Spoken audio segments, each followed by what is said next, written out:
Welcome to The Just Life, where we expose problems of injustice, we engage with individuals who are making a difference, and we explore ways that we all can live a more just life in everyday life.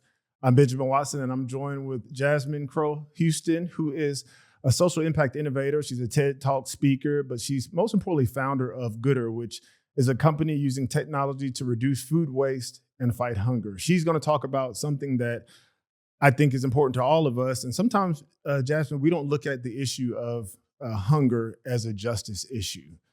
We look at it as at least I look at it as a charity issue. I think most people do. Exactly. I look at it as something that, we do a food drive, a can drive, give some food to somebody.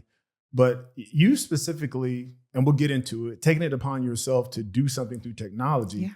But let's start as talking about the issue of hunger. Like, why is that, in your estimation, a justice issue, not just a charity issue? I love that question. And thank you so much for having me.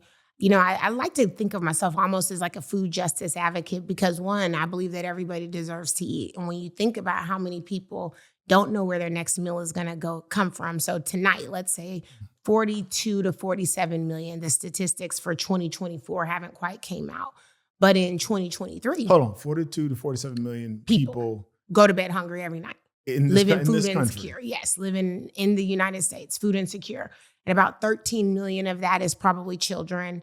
And you have a good number of that is seniors. 10,000 people turn 65 every day.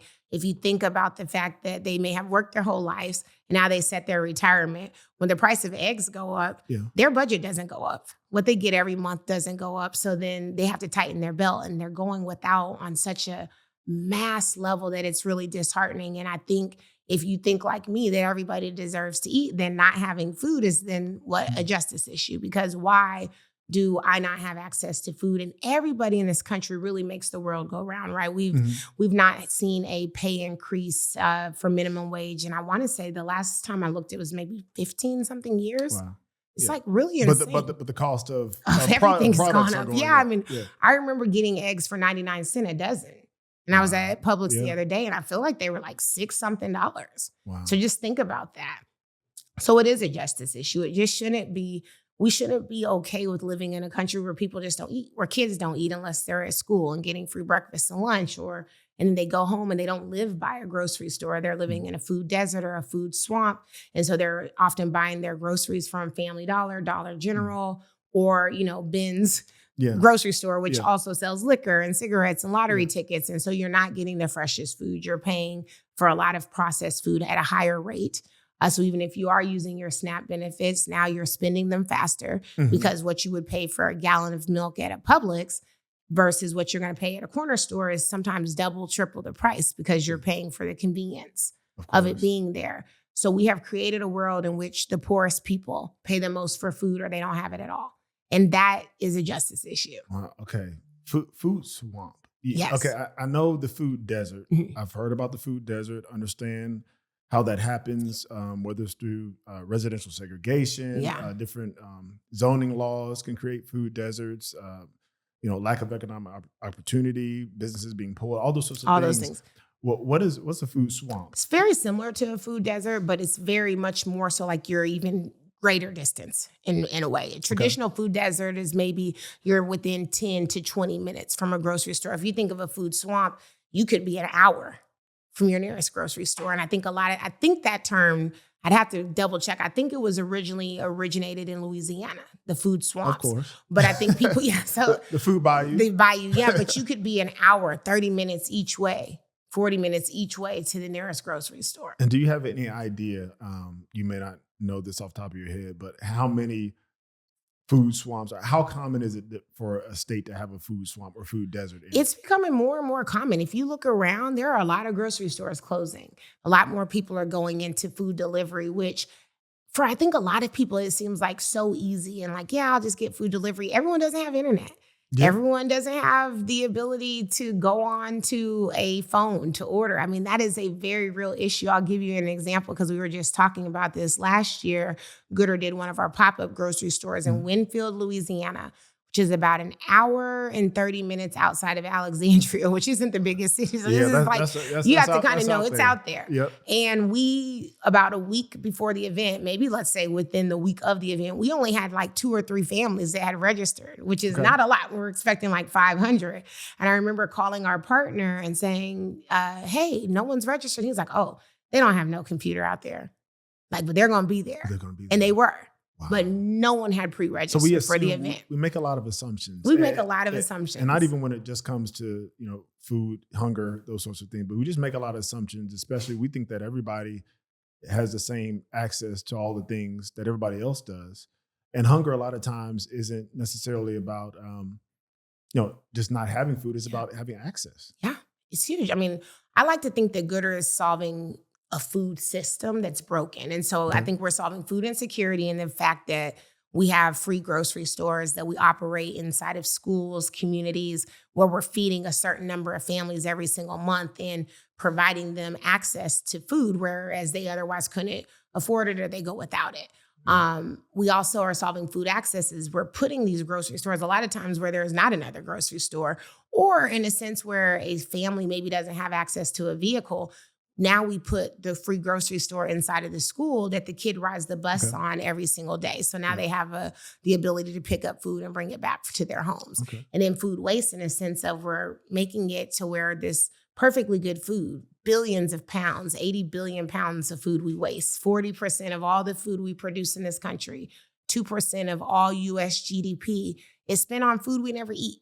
So that's a massive amount. Who is we? Are you talking about like we restaurants and grocery stores? Or are you talking about individual families like me? If you add that on, that's even more waste. My wife and 7 kids. Yep, that's even more waste. You're adding that into that. Well, nope, I'm not adding that in. Okay, So right, that 80 billion, I think the number, if you consider household waste, is around 161 billion. Okay. So we're talking grocery stores, restaurants, the farms, the kind of the production of food and the purchase of food. Between the production, the transportation, and the disposal, we spend 2% of everything that's spent in this country on food we never eat, which is crazy. And if you think about it, we are wasting enough food to fill, what's the biggest football stadium? Maybe it's Texas A&M or Nebraska. Think of one of those. To the top every day, a couple of times a day with perfectly good food. Every seat covered, the field covered. Food isn't like spoiled. It's like, this is just. Yeah, it's like you go to the gala, 20 tables are kind of empty. Everyone has a salad in front of them. So now you know that all of those meals on the plated meal, right, is back in a hot box that people didn't show up and they're not going to eat, but it was ordered. They cooked it because it was paid for and they had to produce it. And now it goes to waste. I mean, this happens every single day in every single city. Just so many meals go to waste while so many people go hungry. So we're solving all of those problems with Goodr. So enter Jasmine into this equation. We're going to talk about Goodr. Before we talk more about Goodr, I want to know, like, when did this issue of justice become important to you? Like, what can you point to a time in your life or a certain scenario growing up where you started to see maybe a larger thread of justice or injustice? And then was there another point in time where you said, you know what, I've got to do something about this on this particular topic? When I think about food and where I saw the injustice here, it really started in around 2015, 2016. I was volunteering at a lot of different food banks and shelters and really kind of getting my footing in like how I would make a difference in this world. And what seemed unjust to me is what it was like for someone at the other side of the food box. That's what I say, the other side of the line. I think a lot of us, you described it so perfectly in your opening, is like canned food drives and it's a charity problem. We do this. What is it like at the other end of the box when you as the recipient gets this box of food that you don't eat, that you're allergic to and that you've never tried? I remember when I was first volunteering with this organization called #Lunchbag, and I love the organization. We made 1,500 sandwiches. Like, everyone brought a loaf of bread and we made all these sandwiches and made brown paper bags with like apple and an orange and a chip. And I remember walking up to a man and he said, "Is that peanut butter?" And I was like, yeah. And he said, "I'm allergic." Wow. Like, I could die. And I'm thinking to myself, we just made 1,000 peanut butter and jelly sandwiches to bring out to people that are homeless, experiencing homelessness, and give to them with the assumption that because they're homeless, they're going to take this sandwich and be happy, right? And we didn't think about nut allergies is one of the biggest allergies in the world. And so that's the reality for so many people. And when I was volunteering in food banks, we would be making these boxes of food, and I talk about it in the TED Talk of all this food that didn't marry together. And if you ever seen the movie Friday, it's like, you always have Kool-Aid and no sugar and peanut butter and no jelly. That's what it's like. And so if you're food insecure and you go to a food bank and wait in line to get whatever it is they give you, and then you get it, and you got kids at home, it's like, what am I going to feed? Like that's what am I going to feed my family? And so there is a difference between meals and food in this country. Yeah. And that, again, is a justice issue. It's just, we just expect people to operate and live on less. Mm-hmm. And it's, how do you think of that Snickers commercial, and it was Betty White and Danny DeVito, and I feel like they were at a football game or something, and then they switched. It was the Super Bowl commercial maybe, and they became each other. And the whole premise from Snickers was, you're not yourself when you're hungry. And I always think about that, because so many people are hungry, and it's like, how can you focus? How can a teacher teach through hunger? How can you be your best self if you're hungry? Even me today, if I'm hungry, I'm not the best person. I'm like, I have a headache. I need to eat something. And that's just the reality of so many people. And it's just unfair. So that was a catalytic moment for you. Yeah, just seeing that and just being upset, or just the thinking of like, what are they going to eat? And how did you go from seeing that problem, because, that's exposing a problem. Yeah. It exposed a problem to you of injustice. Yeah. And then you were able to dissect that and say, okay, more than just, I don't feel good about this, something's not right about this, but at some point you thought to yourself, I want to make a difference on this issue. Tell me about what those next steps were for you to get to Goodr.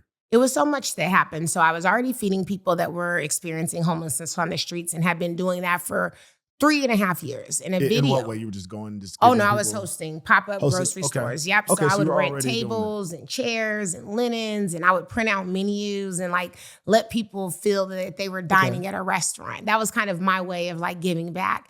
In a video of one of my pop-up restaurants, I remember a girl shared my 15-second video, and all she said was, look what these people did for the homeless in Atlanta. That's what she shared.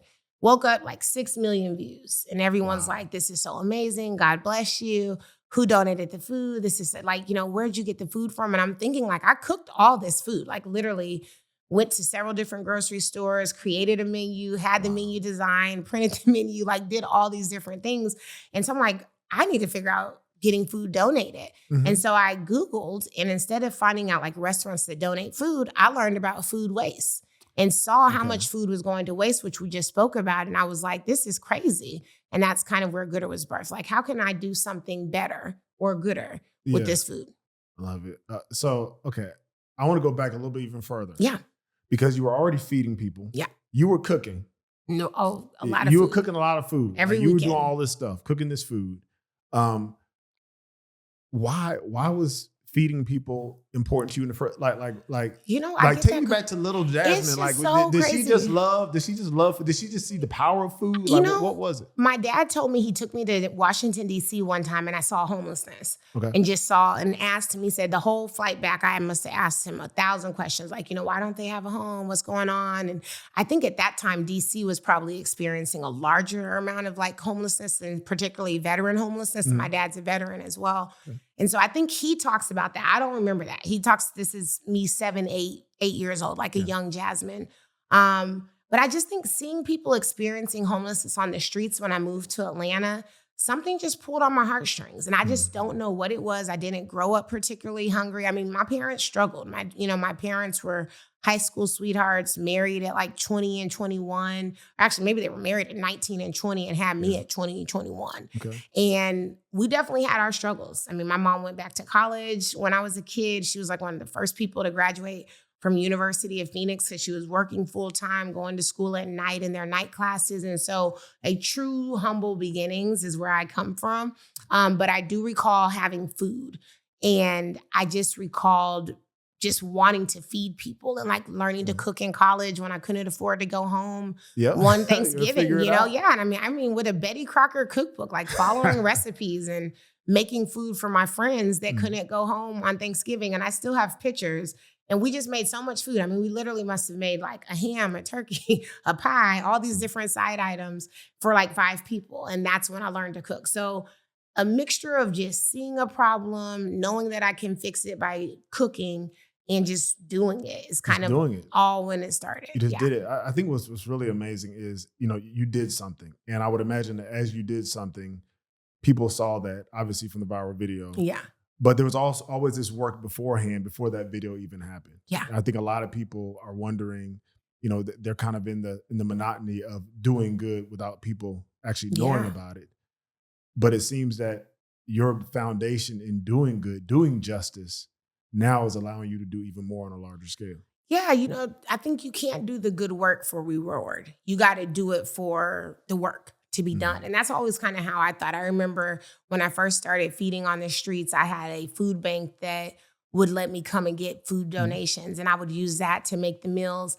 And then one time we got a ticket, like the police came when we were feeding and they were like, oh, my board member said, I can't be giving you food. We can't be associated with you, and just stop giving me food. And so then it was like, okay, couponing and like finding out what was on sale to still make this happen, because I knew I had 300 to 500 people that were expecting me to be there on Sundays. I was like the Sunday food person, and I had volunteers. And, then I started asking my volunteers, you bring plates, you bring cups, you bring this, and I'll bring the food. And it was just very scrappy, but it was very intentional to make sure that people had this good food, because I had that experience by giving that man that peanut butter and jelly sandwich and thinking like, hey, we should make this like a restaurant. Like, they should have options. What if they just want vegetables? What if they, they have a religious conviction and they don't eat pork, or they have an allergy? Like, that was the thought.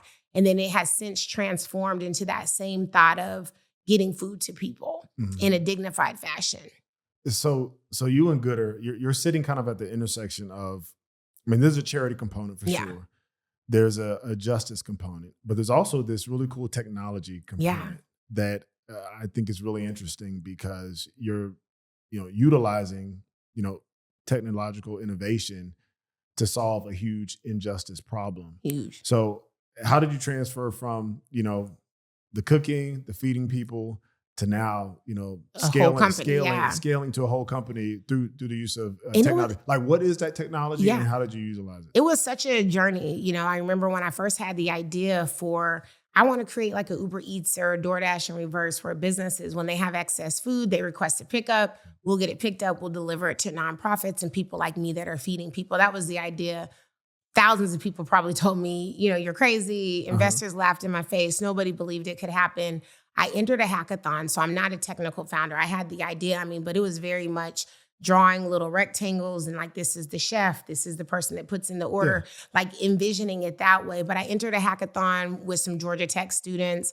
They got me a clickable prototype, and I just started getting customers with this idea that it's going to actually come. So the technology is, we've built that app, and it essentially inventories everything it is that a business sells. They create a profile, they can upload their menu, or they can kind of grab it from some of our other integrations. And then we calculate the tax value of everything it is that they donate, who it's going to, how much food they're keeping out of landfill, the number of meals that they're providing, the kind of nonprofits that they're serving, and what that means for sustainability. And so we're really kind of not newfound spin for these businesses, because they are already throwing the food away. We're coming in and being more of a sustainable waste management company of keeping that food out of landfill, which is good for all of us, because we are in an environmental crisis in the world. Like, you hear about global climate change, food waste is a leading contributor to that. And, oh, by the way, it's a huge social justice issue, because so many people are going hungry while we're wasting all this food. So that's kind of what I set out to solve. And our platform on the back end, they can download impact reports, they can share their impact. And it's really just doing something so simple, just not throwing away something that you're chefs and you've paid people to prepare. Now just taking it and getting it donated in real time to people that need it. So the granular part of it, there's an app right now. Yeah, there's an app. Yeah. So if I am a restaurant owner listening and I'm getting rid of food. Reach out to Goodr, or we can get you set up. You can log on, you can get set up with Goodr, and you guys actually come and like pick up the food and give me a tax receipt. And give you a tax receipt for it. And tell me about the social good that I'm doing. Everything. Yeah, all in one platform. Wow. And so it's really good, completely end to end. we also provide you all the packaging materials. So it's like kind of like your waste company provides you a trash can. Goodr provides you the pans, the lids, the labels to package the foods for delivery to a nonprofit. So what's the time frame from pickup to delivery to somebody actually having a meal? Because one thing I would say under 2 hours at the very most. Oh, it's very fast. Turnkey. Yeah, it's very fast. Now, some of our clients, depending on where they are, they like to cool their food and freeze it, and we pick it up the next day.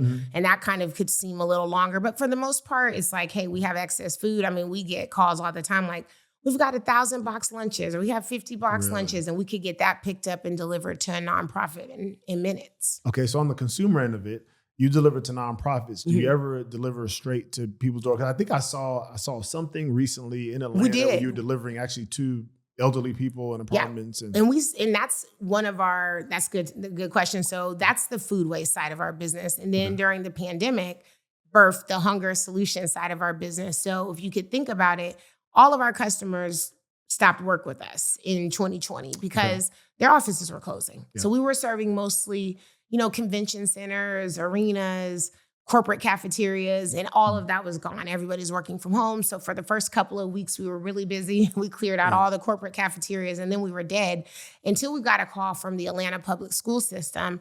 And what we did is we helped to deliver the meals for students that were learning virtually. That then expanded in us delivering groceries to the doors of seniors that were sheltering in place. And then we started feeding all kinds of families. And then we started hosting pop-up grocery stores to a greater degree. We had already done them in 2017, very similar to like my pop-up restaurants. But these, we partnered with the Atlanta Hawks and State Farm and the NBA, and we made these bigger initiatives. And so now we have built 29 grocery stores inside of schools, community centers, recreation centers, senior homes. We've hosted thousands of pop-up grocery stores all over the country and provided about 40 million meals that are quality meals. And so when you go back to me talking about originally that food box meals, like meats, and I was laughing yesterday, we have a new set of families shopping at one of our grocery stores, and I happened to walk up in the orientation and I asked one of the ladies, how do you know Goodr? Like, how did you hear about this? And she was like, I've never gotten nothing bad from y'all. All the food's always been fresh and nothing's dented. I mean, just the way she described us is like, you guys have always given me good food. And that meant the world to me because that's what I wanted. I wanted people to know that like we were going to be different. And so to hear somebody say like, what I know about y'all is if I'm getting food from Goodr, it's good food. And I'm going to be able to make meals and this is going to help my family. So that being our reputation is really why I started.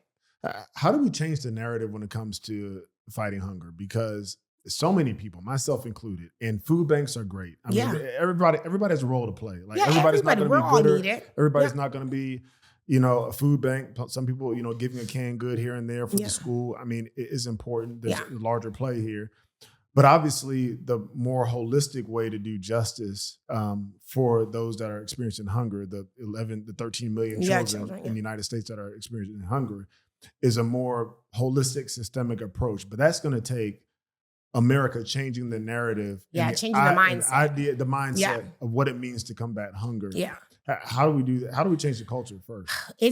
I like to call it changing the old guard. I remember I talked to somebody at the Community Foundation of Atlanta, and I said, why does the food bank get all of the money? And she was like, yeah, they do get all the money. And I was like, but that shouldn't be the case, because if we want to solve hunger, we can't continue to only do the same things. It is kind of, what is it? The definition of insanity is doing the same thing over and over again and expecting a different result. If you continue to feed the same systems, you can't then wonder, why are we seeing more children going hungry, more people going hungry? We have to do things a little differently. And I think that's what has to happen. We have to believe that there are opportunities, and we've done it in a lot of other areas. We've believed that, hey, we can meet our husband or our wife online.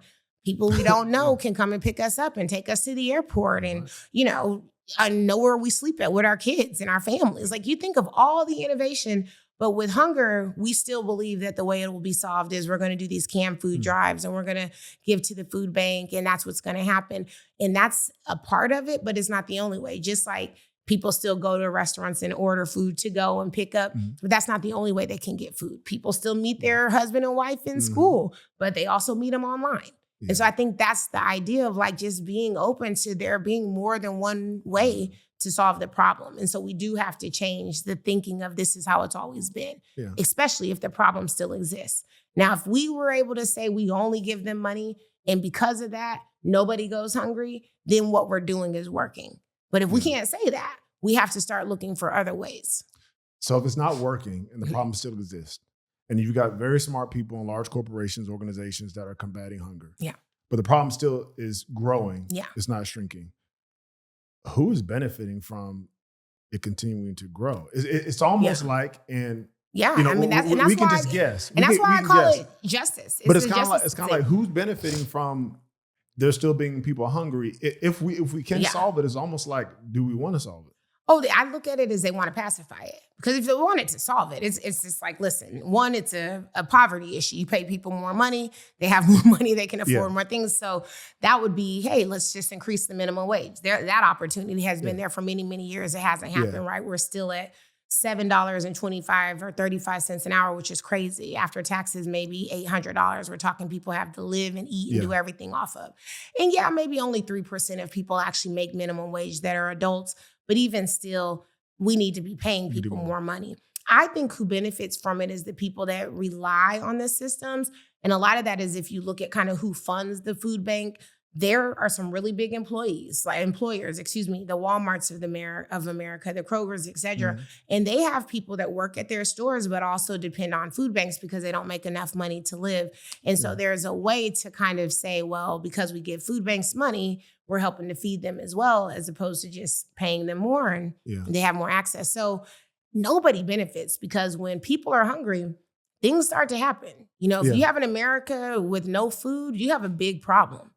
So, we better hope we don't get to those areas where people become desperate to feed their families. So no one benefits when a lot of people go hungry. The ripple effects are they're intense and they're insane. If a kid is hungry, they're acting out in school. Now the teacher can't teach. Everyone in the classroom is affected. And I mean, it's just a ripple effect. And it's everybody loses when people don't eat. Yeah, it's kind of like, you mentioned the kids and you have 2 kids, we have 7 kids. And so do you guys have any twins? We do. Okay, our last 2 are twins. Our last 2 are twins. So so not so many, not 7 pregnancies. That's good to know. well, 2 miscarriages. So 7, yeah. So unfortunately, but I had before my last baby. I feel like I had a miscarriage because of the stress of trying to really solve this problem, and it's not just from investors or just like funders not believing and that kind of stress. Sometimes you have team conflicts. It has been harder than I think it should have been for me to build Goodr. Like I really think for all the success, and we've had some great success. I mean, we have some of the best customers in the world, Goldman Sachs and Delta and the NBA and the Atlanta airport. I mean, thinking of the people, the Super Bowl, right? Yeah. You think of all the people that we've had the opportunity to work with, and it has been a blessing. But I know when I go home tonight and I get in the car and leave from here, I could check our voicemail and we probably still have another 40 messages that came in today of people that are like, hey, I really need food. Can I get signed up for your delivery program? Can y'all bring food to me? I'm disabled. I'm taking care of my grandkids because their mom is now locked up and now I've got 3 kids in the house and I don't have food. I mean, the brevity of like what I deal with on a day-to-day basis, solving this problem that I can't solve by myself has been stressful. And it's caused me stress in my life and in my body and a lot of that. So I really wish it wasn't so hard to solve this problem. And that's why I think it's like a justice issue, because things that are right take a long time. I mean, you think of how many days the Montgomery bus boycott took. I mean, every single day, like people just boycotting this. It just doesn't happen overnight. And I've now been working on Goodr 9 years.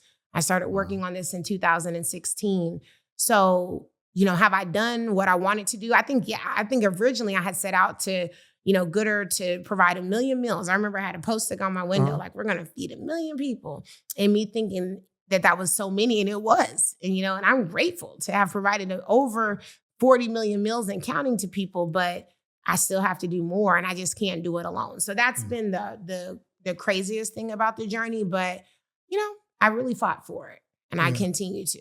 Do you think that stress, and thank you for sharing that. Yeah. because I think that there is a certain stress that so many people have when they're engaged in justice issues, because they're systemic, they're complex, there's history there. You're dealing with changing trajectories, not only of individuals, but entire communities and generations. We talk about the kids, if a kid is able, we talk about success of children in schools. And one thing is providing adequate schools for kids. But another thing is they have to have the fuel in order to go in and pay attention and to learn.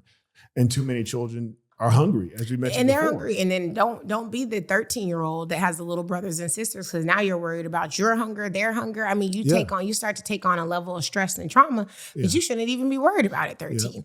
And so it is a very deep problem. And I think, I really want more people to join me. So if you're listening, they hear this, I want more people to join Goodr. I don't care if it's telling a school district that Goodr could come in and build a grocery store and we need to fund it and this is work that matters. If it's telling a business, hey, if you're wasting food, you need to reach out to Goodr so that they could get it to local nonprofits.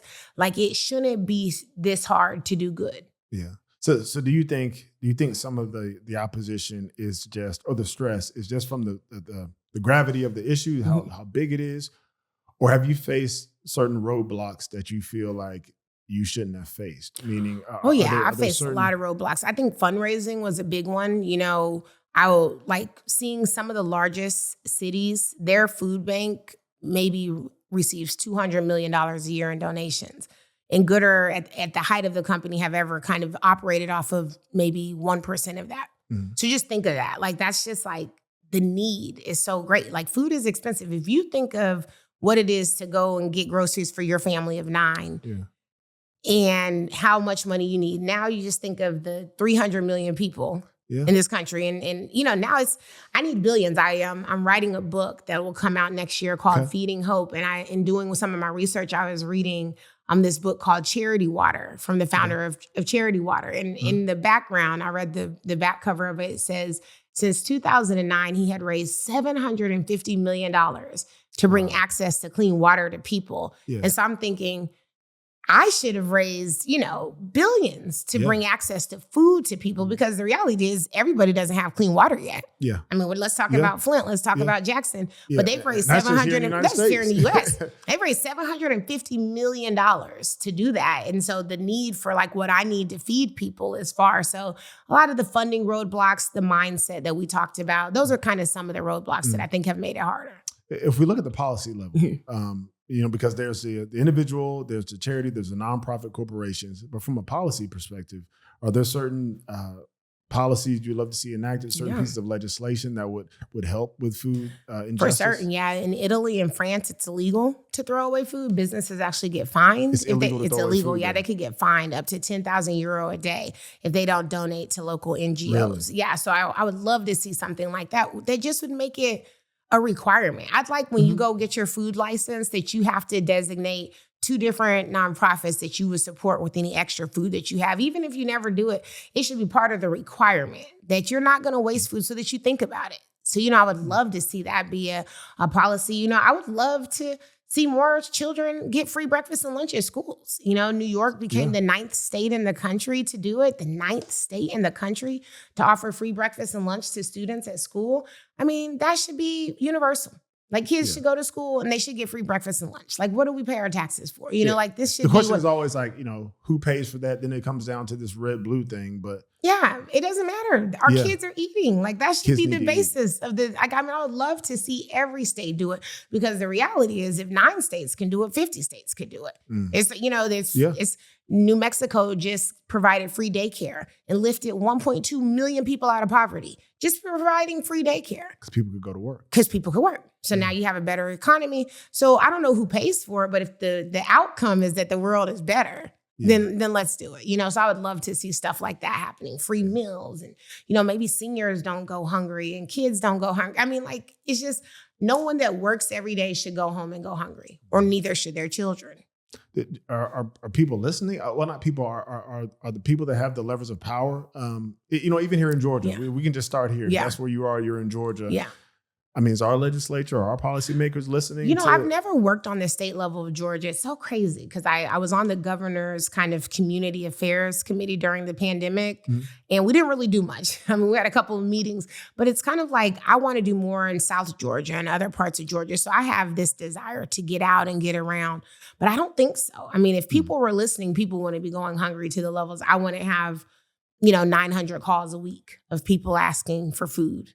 Wow, 900 calls. Yeah, on a low end. I mean, there was a day we had almost 1,000 calls in a day when people thought the SNAP benefits were going to be cut. And these are individuals or these are individuals. I wish they were restaurants. Yeah, these are people that need food. Yeah. How do you deal with 900? We've had to put a lot of resources on our website. Like, are you looking for food? We have a banner at the top of our website that tells people. We've integrated with apps like Food Finder that like list all the different food pantries and resources that are out there.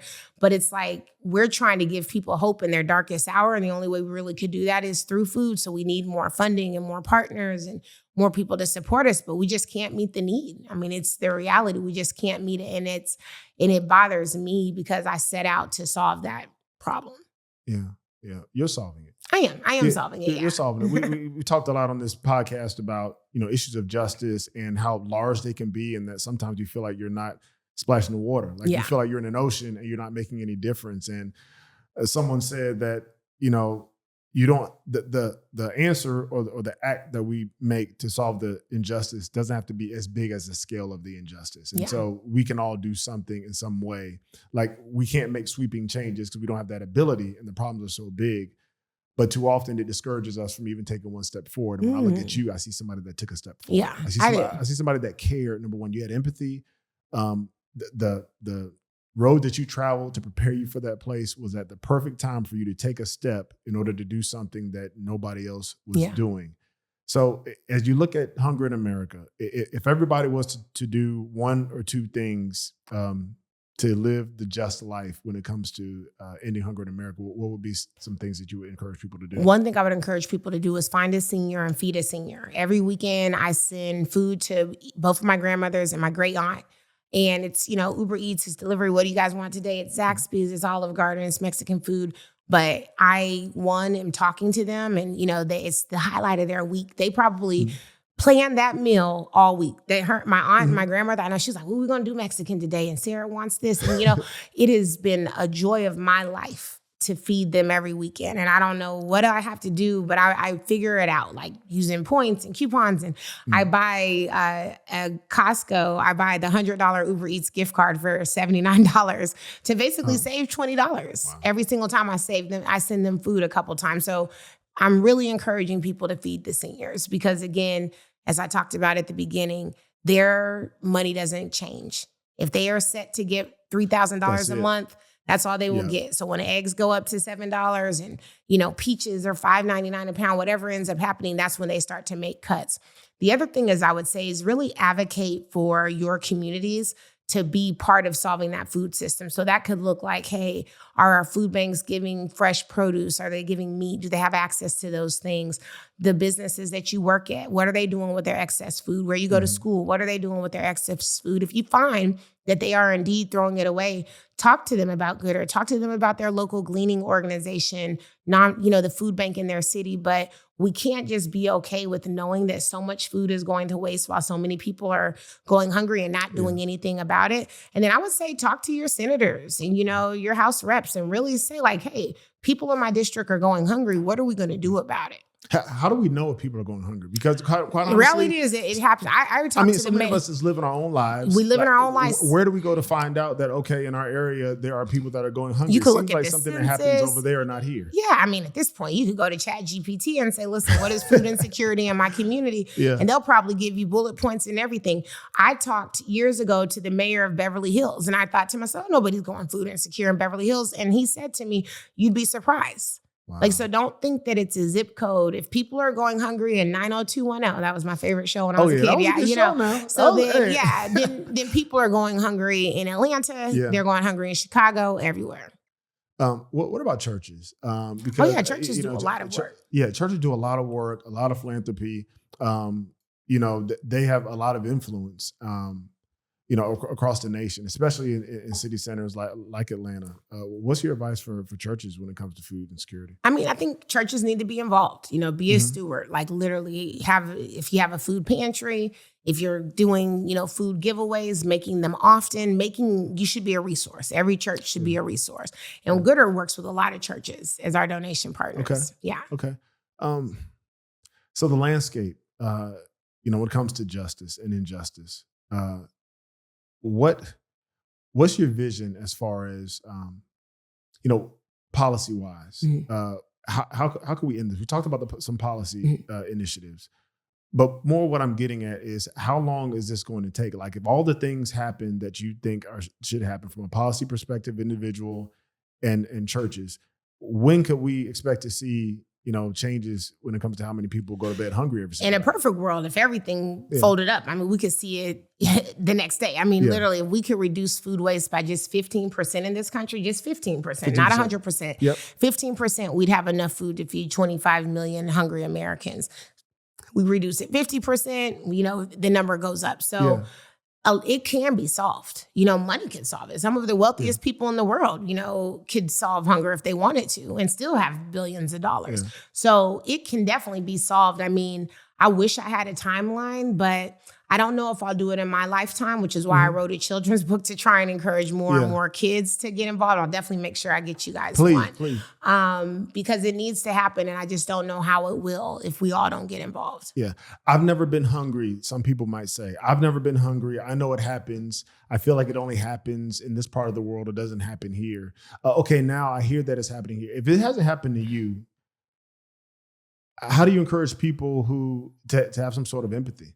I mean, the biggest piece is it could happen. And also, how do you tell them that it impacts them, that this form of injustice impacts them? Because a lot of people that don't think it impacts them. It impacts, they'll give $1 to somebody that's homeless or whatever. Mm-hmm. And also, they think that it's a personal responsibility thing, which you could say that, there is a certain amount of personal responsibility if you're hungry or you're homeless, could be. Yeah. But there's also the systemic side of it. What do you say to people who haven't experienced that but want to judge either way? I would say, don't judge. Only God can judge. And I would definitely say, here's the reality. Just because it hasn't happened to you doesn't mean it can't happen to you. I remember during the pandemic, nurses that were like making great money, but maybe they were plastic surgeon nurses. And so they were doing elective surgeries, which were all canceled and they were off work. We serviced so many people during the pandemic that probably would have never thought hunger could have happened to them because anything can happen, So never say never. The reality is still 80% of America is one paycheck away from being homeless. And so you may be in that top 20%, but no one has a year worth of savings. You get unemployed. A lot of people can't pay all their bills without any income coming in. And that's just the reality. So I guess how I would say to make sure that you can give empathy to it is understanding when people don't have hunger, what that creates. And we talked about that ripple effect. Now they don't learn. What happens when we have uneducated people in our communities and we have, crime? There's tons of statistics that tie hunger and crime neck and neck. Yep. There's a study I read one time that like 90% of people's first shoplifting crime was for food. First time they ever sold anything, they sold food. So it was because of a need. It was a need. And not necessarily a want. I think the next thing was baby items, diapers. So it's out there. So I would hope that people just learn to care. Is there anything else technologically wise? You've used this technology. You talked about Uber, how you're using that technology for food. Are there any other issues that you've thought about that could be solved through similar technology? I mean, I think I live and breathe hunger every day, but I've seen a lot. I met a young lady a couple years ago who made like a know your rights app, like really quickly. You get pulled over, like quickly just thinking about like knowing your rights really quickly and just like putting it in by state. So there's a lot of justice issues that I've think about, but I think for sure I'm the one who thinks about food. Yeah. All right, well, as we wrap up, thank you for your time. I love what you're doing. My wife, you met my wife earlier, and like food is her thing. Like she's a self-professed foodie, but she always talks about how food brings people together. It's a gathering. And the fact that you gather people around food, you break bread together, you talk about your day, you talk about your emotions, you be vulnerable with people, and food has a way of bringing people from different backgrounds at different times together in some form of brother and sisterhood. Yeah. And so when I told her I was going to be talking to you, she was really excited about that because and also because you're dealing with an issue that quite honestly, when we talk about justice, my mind a lot of times goes to residential segregation, mass incarceration, abortion, all kind of the I national probably type get things. one or two people write me from prison every year. Yeah. Every year, I had an inmate from San Quentin prison write me recently that was like so fascinated, I guess by my TED Talk, but he talked about growing up hungry. Yeah. Growing up hungry, really, getting into the streets, wanting to help his mom. I think all of this is rooted in hunger. So just believe that there's nothing that happens that doesn't come from somebody not having food in their belly. Like it's the gatherer, but it's the starter. There's not a city that gets built in this country where they don't have a city planner thinking about restaurants and grocery stores that are there. You can't live life without food. And it becomes a human dignity issue. It is. It's a human dignity issue. And so often we will sit and we will see a commercial of a kid in some far throw of the world, who's dealing with hunger. And that should move our heart. Yeah. But what I love about what you're doing is that you're unveiling that a lot of those issues that we see outside there are happening in our own backyard. Yeah, in our own and backyard. So it will behoove us to only focus on what's happening around the world and not have the foresight to see how this is impacting America from a justice perspective. So I thank you for that. One last thing, this is called The Just Life. Yeah. And so if you were to answer the question and say a just life means, the just life means what to you? What would that be? The just life means what? I think the just life means to me that everybody's well. And I think that's how I like to live my life. It shouldn't just be certain people. It should be everybody. Thank you, Jasmine. Thank you so much. I appreciate you guys. Yes, ma'am.